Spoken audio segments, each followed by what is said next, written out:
നമസ്കാരം.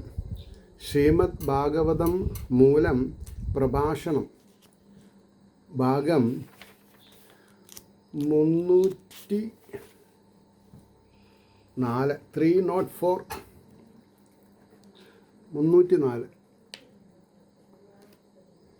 ഓം ഗം ഗണപതയേ നമഃ. ഓം സം സരസ്വതേ സ്വാഹ. ഓം ശ്രീ ഗുരുഭ്യോ നമ. ഓം ശ്രീ രംഗനാഥ ശർമ്മണേ നമ. നാരായണ നാരായണ നാരായണ നാരായണ നാരായണ നാരായണ നാരായണ നാരായണ നാരായണ നാരായണ നാരായണ. ഓം ശ്രീകൃഷ്ണാർപ്പണമസ്തു. ഓം ശ്രീകൃഷ്ണായ പരബ്രഹ്മണേ നമ. ഓം ശ്രീകൃഷ്ണായ പരമാത്മനേ നമ. ഓം ശ്രീ രുക്മിണി സത്യഭാമാ സമേത ശ്രീ ഗോപാലകൃഷ്ണസ്വാമിനേ നമ. ശ്രീമദ് ഭാഗവതം തൃതീയ സ്കന്ധം 28-ാം അധ്യായത്തിൽ 40-ാമത്തെ ശ്ലോകമാണെന്ന് പറയേണ്ടത്. യഥോൽമൂകാദ് വിസ്ഫുലിംഗാദ് ധൂമാദ് വാഭിസ്വസംഭവാദ് അഭി ആത്മത്വേന അഭിമതാധ്യധാഗ്നി പൃഥഗുൽമുഖാദ് എന്നാണ് ശ്ലോകം. അതിൻ്റെ വാക്കാർത്ഥം പറയുമ്പോൾ, തീക്കൊള്ളിയിൽ നിന്നും തന്നിൽ നിന്നുണ്ടായ പുകയിൽ നിന്നും തീപ്പൊരിയിൽ നിന്നും മറ്റുള്ള തീക്കൊള്ളിയിൽ നിന്നും തീയെ എങ്ങനെ വേറിട്ടിരിക്കുന്നുവോ അപ്രകാരം ആത്മാവെന്നഭിമാനിച്ചിരുന്നതിൽ നിന്നും ആത്മാവ് അന്യനാകുന്നു. ആത്മാവ് എന്ന് അഭിമാനിച്ചിരുന്നതിൽ നിന്നും ഭിന്നനാണെന്നാണ് പറഞ്ഞത്. ആത്മാവിനെ അറിഞ്ഞാൽ അഹം ബ്രഹ്മാസ്മിയായി. ആത്മാവിനെ അറിഞ്ഞിട്ടില്ലെങ്കിൽ സംസാരി എപ്പോഴും പുനരവിജനനം പുനരവിമരണം വന്നുകൊണ്ടിരിക്കുക. ഇനി അതിൻ്റെ ഭാവാർത്ഥമാണ് പറഞ്ഞത്. ദേഹാദികൾക്ക് തമ്മിൽ ഭേദപ്രതീതി ഇല്ലെന്നിരിക്കലും വാസ്തവത്തിൽ ഭേദമുള്ളത് തന്നെ എന്ന് ദൃഷ്ടാന്തപൂർവം കാണിക്കുന്നു. ഉദാഹരണ സഹിതം ദൃഷ്ടാന്തപൂർവം എന്ന് പറഞ്ഞതിന്, തീയിൻ്റെ പ്രകാശത്തിന് ആസ്പദമായിരിക്കുന്ന തീക്കൊള്ളിയെ തന്നെ തീ എന്ന് ചിലർ പറയാറുണ്ട്. തീക്കൊള്ളി എന്ന് പറയില്ല, തീയെ. എങ്കിലും വാസ്തവത്തിൽ അഗ്നി സ്വപ്രകാശത്തിന് ഉപാധിയായിരിക്കുന്ന കാഷ്ടത്തിൽ നിന്നും തന്നിൽ നിന്നുണ്ടായിരിക്കുന്ന പുകയിൽ നിന്നും അന്യമാണെന്ന് സ്പഷ്ടമാണ്. അതായത് വിറകിൻ്റെ കൊള്ളി കത്തുമ്പോൾ അഗ്നി വേറെ, വിറകിൻ്റെ കൊള്ളി വേറെ, പുക വേറെ. അങ്ങനെ ശരീരവും ഇന്ദ്രിയങ്ങളും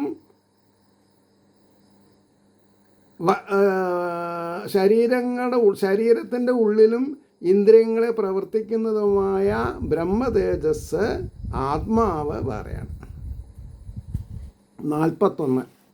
ഭൂതേന്ദ്രിയാന്തകരണാത് പ്രധാന ജീവസംജിതാത് ആത്മാ തഥാ പൃഥക് ദ്രഷ്ട ഭഗവാൻ ബ്രഹ്മസംജിത. ഞാൻ പറഞ്ഞതിൻ്റെ അർത്ഥമാണ് ഈ ശ്ലോകം. എനിക്ക് സംസ്കൃതം അറിഞ്ഞിട്ടല്ല കേട്ടോ ഞാൻ പറയണത്. സബ്ജക്റ്റ് ഞാൻ പഠിച്ചു മലയാളത്തിൽ. അപ്പോൾ പിന്നെ അത് വിട്ടുപോവില്ല. അപ്പോൾ പറഞ്ഞു, ഭൂതങ്ങൾ, ഇന്ദ്രിയങ്ങൾ, ശരീരങ്ങൾ, ഇന്ദ്രിയങ്ങൾ, അന്ധകരണങ്ങൾ എന്നിവയായി ഭവിച്ചിരിക്കുന്ന പ്രധാനത്തിൽ നിന്നും ജീവനിൽ നിന്നും കാണുന്നവനായ, അതായത് ദൃഷ്ടാവ് ആത്മാവ് ഭിന്നനും ജ്ഞാനസ്വരൂപനും ബ്രഹ്മം എന്നു പേരുള്ളവനുമാകുന്നു.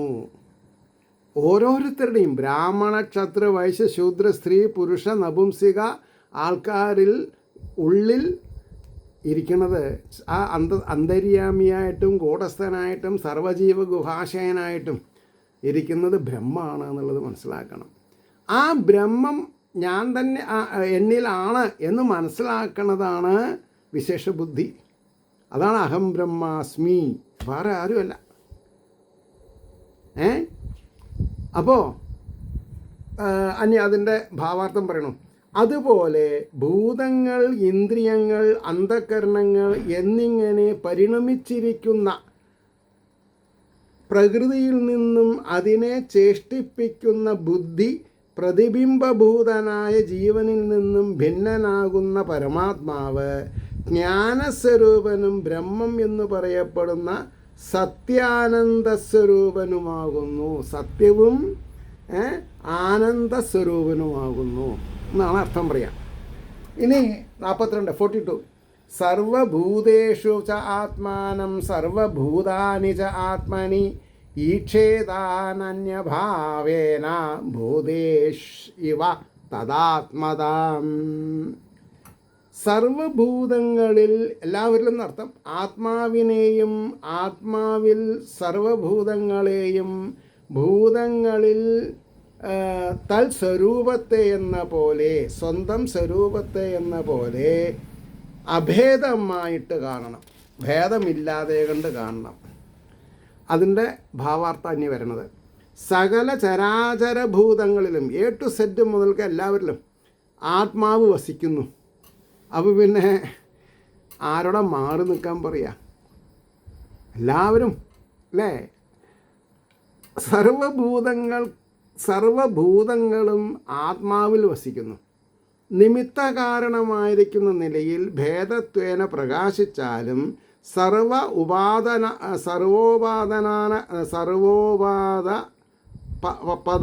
കാരണം എന്ന നിലയിൽ, എല്ലാറ്റിനും ഉപദാന കാരണം എന്ന നിലയിൽ ഭേദമായിട്ട് തന്നെ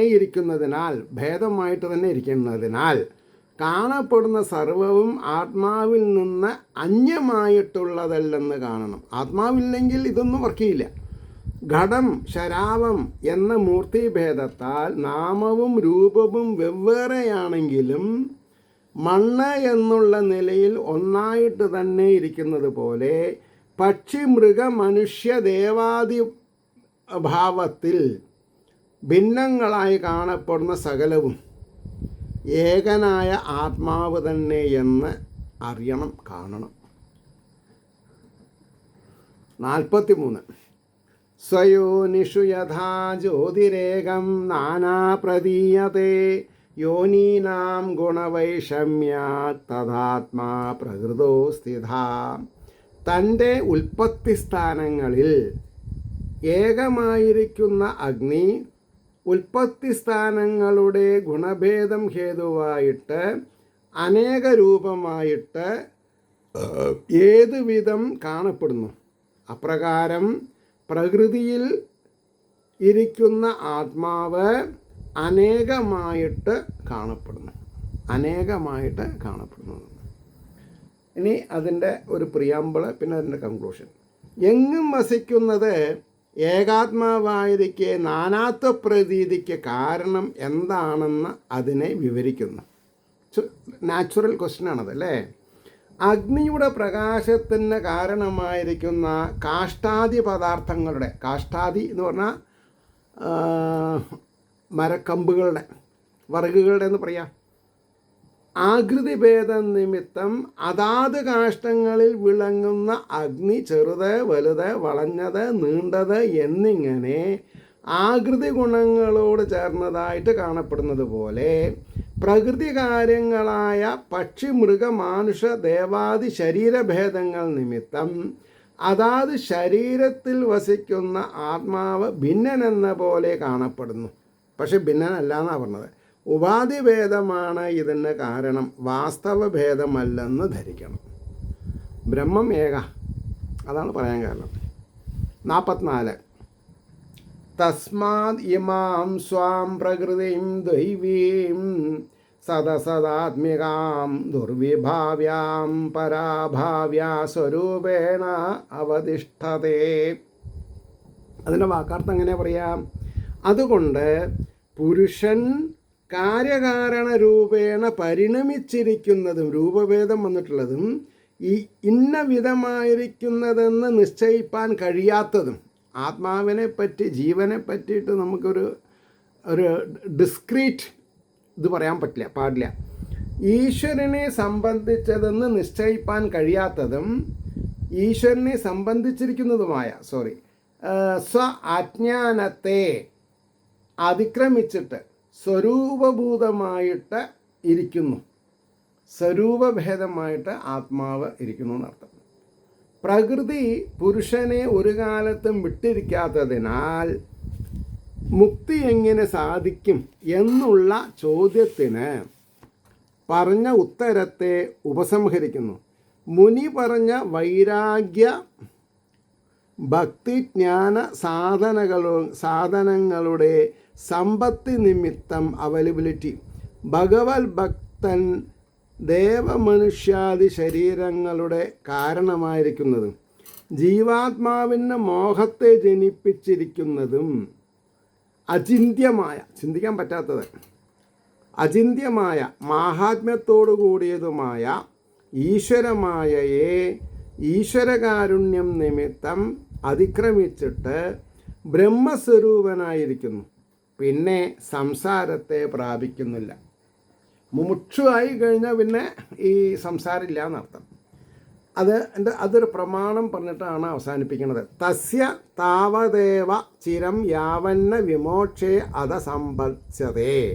വൈരാഗ്യഭക്തിജ്ഞാന സമ്പന്നനായ യോഗിയുടെ പ്രാരബ്ധം അവസാനിക്കുന്നതുവരെ വർത്തമാന ശരീരം, ഇപ്പോൾ നിലനിൽക്കുന്ന ശരീരം നിലനിൽക്കുന്നു. പിന്നെ വിദേഹ കൈവല്യമെന്ന് പറയപ്പെടുന്ന മുക്തിയെ അവൻ പ്രാപിക്കുന്നു, സ്വരൂപമായിരിക്കുന്നുവെന്ന് സാരം. ഇതി ശ്രീമദ് ഭാഗവതേ മഹാപുരാണേ തൃതീയ സ്കന്ധേ മോക്ഷസർഗനിരൂപണ പ്രകരണേ വൈഷ്ണവയോഗ നിരൂപണം നാമ അഷ്ടാവിംശോധ്യായഃ. സർവത്ര ഗോവിന്ദനാമ സങ്കീർത്തനം. ഗോവിന്ദ ഗോവിന്ദ. അപ്പോൾ ഇന്ന് 19/4/25. സമയം ഒരു 7:10 PM. ഇനി സർവത്ര ഗോവിന്ദനാമ സങ്കീർത്തനം അടുത്ത അതിലേക്ക് പോവാം നമുക്ക്. ഓം നമോ ഭഗവതേ വാസുദേവായ. ശ്രീമദ് ഭാഗവതം തൃതീയ സ്കന്ധം 29-ാം അധ്യായം ശ്ലോകം 1.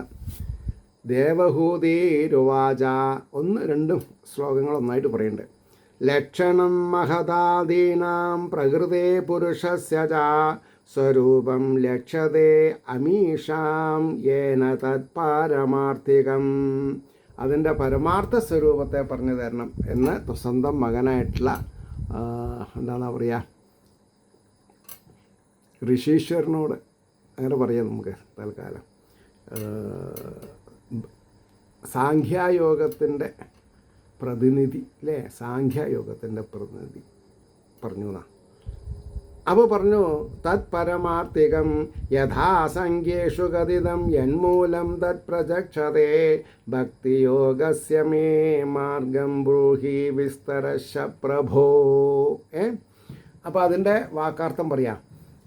മഹതാദികളുടെയും പ്രകൃതിയുടെയും പുരുഷൻ്റെയും അസാധാരണ ഗുണം, സാധാരണ ഗുണമല്ല അസാധാരണ ഗുണം സാഖ്യാശാസ്ത്രങ്ങളിൽ ഏതുവിധം പറയപ്പെട്ടിരിക്കുന്നുവോ യാതൊരു ലക്ഷണത്താൽ ഇവയുടെ പരമാർത്ഥമായ ആകൃതി അറിയപ്പെടുന്നുവോ അത് അങ്ങയാൽ ഖചിതം പറയപ്പെട്ടു, അങ്ങയാൽ കഥാരൂപേണ പറഞ്ഞു കേട്ടു. അതിനെ യാതൊന്നിൻ്റെ കാരണമാണെന്ന് പറയുന്നുവോ ഭക്തിയോഗത്തിൻ്റെ സമ്പ്രദായത്തെ ഹേ ഈശ്വര എന്നോട് വിസ്തരിച്ച് പറയണമേ എന്ന് പറഞ്ഞു. അപ്പോൾ ഇനി അതിന് ഭാവാർത്ഥമാണ് പറയേണ്ടത്. 29-ാമത്തെ അധ്യായത്തിൽ മാതാവിൻ്റെ ചോദ്യത്തിന് ഉത്തരമായിട്ട് ഭക്തിയോഗത്തിൻ്റെ മാർഗങ്ങളെയും കാലത്തിൻ്റെ പ്രഭാവത്തെയും ശ്രീ കപില ഭഗവാൻ അരുളി ചെയ്യുന്നു. ഇവർ കേട്ടുകൊണ്ടിരിക്കുന്നു. അപ്പം എന്താ പറഞ്ഞത്? ദേവഹൂതി പറഞ്ഞു. ദേവഹൂതി കശ്യപ്പൻ എന്താണെന്ന് പറയുക, തൻ്റെ മകനായ യോഗീശ്വരനോട് സംസാരിക്കുകയാണ്. ഹേ പ്രഭു, മഹത്തത്വം അഹങ്കാരതത്വം മുതലായ പ്രകൃതി കാര്യങ്ങളുടെയും പ്രകൃതിയുടെയും പുരുഷൻ്റെയും ലക്ഷണം സംഖ്യാശാസ്ത്രങ്ങളിൽ പറഞ്ഞിരിക്കുന്നതിനാൽ അനുസരിച്ചു നിന്തിരുവടി എന്നോട് അരുളി ചെയ്തു. അത് നിമിത്തം മഹതാദികളുടെ ശരിയായ സ്വരൂപത്തെ അറിവാൻ, അതായത് ശരീരം പഞ്ചലോകം കൊണ്ടുണ്ടാക്കിയിട്ടുള്ളതാണെന്ന് അറിയാൻ സാധിക്കും. ഇങ്ങനെ അറിയുന്നത് കൊണ്ട് പ്രകൃതിയിൽ നിന്നും വേറിട്ടിരിക്കുന്ന പുരുഷനിൽ പരമപ്രേമരൂപമായ ഭക്തി ഇരിക്കുമെന്നാണല്ലോ നിന്തിരുവടി ഉപദേശിച്ചത്. ആ ഭക്തിയോഗത്തിൻ്റെ മാർഗത്തെ എന്നോട് വിസ്തരിച്ച് പറയണം എന്നാണ് ഇവർ വിനീതമായിട്ട് പറയണത്. ശ്ലോകം 3.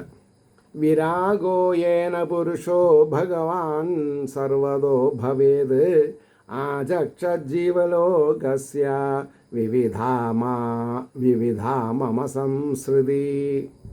ഇവിടെ എന്താ പറഞ്ഞത്? അല്ലയോ ഭഗവാനെ, യാതൊന്നിനാൽ പുരുഷൻ സർവത്തിൽ നിന്നും രാഗരഹിതനായിട്ട്, അതാണ് പറയുന്നത്, രാഗരഹിതനായിട്ട് ഭവിക്കുമോ? ജീവികളുടെ ബഹുവിധങ്ങളായ സംസാരഗതികളെ മമ എന്നോട് പറഞ്ഞാലും. ആരോട് പറഞ്ഞെങ്കിൽ എന്നോട് പറയൂ എന്നാണ് പറഞ്ഞത്. ഇനി അതിൻ്റെ ഭാവാർത്ഥം പറയാണ്. ഹേ സർവജ്ഞ, പ്രാണികൾക്കുണ്ടാവുന്ന ബഹുവിധം സംസാരഗതികളെയും അങ്ങ് അരുളി ചെയ്യണം. ആ മാർഗഭേദങ്ങളെ അറിയുന്നത് കൊണ്ട് പുരുഷൻ ഇഹത്തിലും പരത്തിലുമുള്ള വേദങ്ങളിലും ആഗ്രഹമില്ലാത്തവനായി ഭവിക്കും എന്ന് പറഞ്ഞു. ഇനി ശ്ലോകം 4. കാലസ്യേശ്വരരൂപസ്യ പരേഷാം ച പരസ്യ തേ സ്വരൂപം ഭദകുർവന്തി യഥേതോ കുശലം ജനാഃ. എന്താണ് വാക്കാർത്ഥം പറഞ്ഞത്? ബ്രഹ്മാദിദേവന്മാരുടെയും പ്രധാന പുരുഷനായും എല്ലാറ്റിലും സമർത്ഥമായിരിക്കുന്ന സ്വരൂപത്തോടു കൂടിയ നിന്തിരുവടിയാകുന്ന കാലത്തിൻ്റെ സ്വരൂപത്തെയും അരുളി ചെയ്യണം. ഭാഗ്യം യാതൊന്നു ഹേതുവായിട്ട് ജനങ്ങൾ കുശലം പുണ്യത്തെ ചെയ്യുന്നു. കുറുവന്തി എന്നാണ് വാക്ക്. ഇനി അതിൻ്റെ ഭാവാർത്ഥം.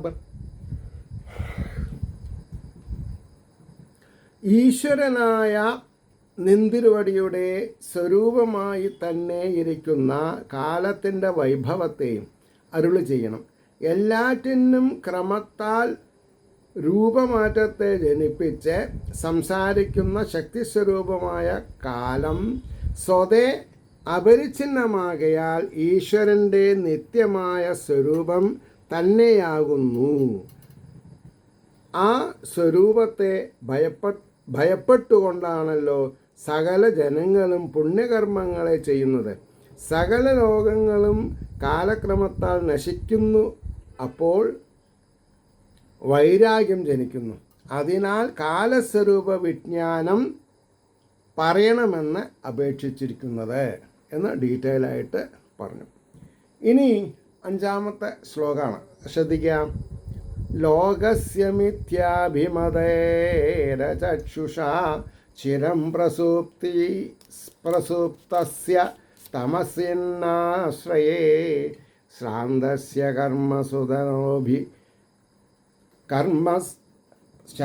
ലോകസ്യ മിഥ്യാഭിമതേരചക്ഷുഷാ ചിരം പ്രസുപ്തസ്യ തമസ്യ നാശ്രയേ ശ്രാന്തസ്യ കർമ്മസനുബദ്ധയാ ധിയാ ത്വമാവിരാസീ കില യോഗഭാസ്കര എന്നാണ് ശ്ലോകം. അത് പറഞ്ഞ് നിർത്താം. മിഥ്യയായ ശരീരാദികളിൽ അഭിമാനത്തോടുകൂടിയും തത്വത്തെ അറിയാതെയും ആശ്രയമില്ലാതിരിക്കുന്ന അന്ധകാരത്തിൽ ചിരം ബഹുകാലം പതിച്ചും കർമ്മങ്ങളിൽ അനുബന്ധത്തോടുകൂടിയ ബുദ്ധിയാൽ ക്ഷീണിച്ചും ഇരിക്കുന്ന ലോകത്തിന് ഭോഗഭാസ്കര, അതായത് യോഗങ്ങളെ പ്രകാശിപ്പിക്കുന്ന സൂര്യസ്വരൂപനായ നിന്തിരുവടി ആവിരാസി കില, ആവിർഭവിച്ചുവല്ലോ എന്ന് തുറന്ന് പറഞ്ഞു. ഇനി അതിൻ്റെ ഭാവാർത്ഥം പറഞ്ഞിട്ട് നിർത്താം. അറിയുവാൻ ആഗ്രഹിക്കുന്ന സംഗതികളെക്കുറിച്ച് ചോദിച്ച ശേഷം ഉത്തരം പറയുവാനായിക്കൊണ്ട് ഭഗവാനെ പ്രസാദിപ്പിക്കുന്നു. അതായത് എന്താണെന്നാ പറയുക, ഇപ്പോൾ ഒരു ഹെഡ് മാഷിനെ എങ്ങനെ സന്തോഷിപ്പിക്കണം, അതേപോലെ നമ്മുടെ ഹയ്യസ്റ്റ് ആരാ. അപ്പോൾ ഇവിടെ അതാണ് അറിയുവാൻ ആഗ്രഹിക്കുന്ന സംഗതികളെക്കുറിച്ച് ചോദിച്ച ശേഷം ഉത്തരം പറയുവാനായിക്കൊണ്ട് ഭഗവാനെ പ്രസാദിപ്പിക്കുന്നു. ഹേ ഭഗവൻ, ക്ഷണഭംഗുരമായ ശരീരാദി മിഥ്യാവസ്തുക്കളിൽ ആത്മാഭിമാനം നിമിത്തം പരമാത്മവസ്തുവിനെ അറിയാതിരിക്കുന്നതിനാൽ രക്ഷാശൂന്യമായ സംസാരത്തിൽ ബഹുകാലമായി മുങ്ങിയും പൊങ്ങിയും ഭോഗസന്ധാനങ്ങളെ സമ്പാദിപ്പാൻ പരിശ്രമിച്ചും കൊണ്ട് കരകാണാതെയിരിക്കുന്ന സംസാര സമുദ്രത്തിൽ അകപ്പെട്ട് പരിതപിക്കുന്ന ലോകത്തെ അതിൽ നിന്നുയർത്തുവാൻ ഉപകരിക്കുന്ന ജ്ഞാനയോഗം, ഇതെല്ലാം എവിടെ നടക്കണു? അതാണ് സത്സംഗം. അപ്പോൾ ഇവിടെ ജ്ഞാനയോഗം, ഭക്തിയോഗം, അഷ്ടാംഗയോഗം എന്ന മാർഗങ്ങളെ കാട്ടിക്കൊടുക്കുന്നു. സ്വസ്വരൂപനായ നിന്തിരുവടി അവതരിച്ചിരിക്കുന്നുവല്ലോ, അഹോ ലോകത്തിൻ്റെ മഹാഭാഗ്യം എന്ന് പറഞ്ഞിട്ടാണ് ആ 5ാമത്തെ ശ്ലോകം അവിടെ നിർത്തിയത്. നമ്മൾക്കും അവിടെ എൻഡ് ചെയ്യാണ് ഉത്തമം. ഏവർക്കും ശ്രീഹരിയുടെ അനുഗ്രഹാശിസ് നിർലോഭം ഉണ്ടാവട്ടെ എന്ന് മനസ്സുകൊണ്ട് പ്രാർത്ഥിക്കണം.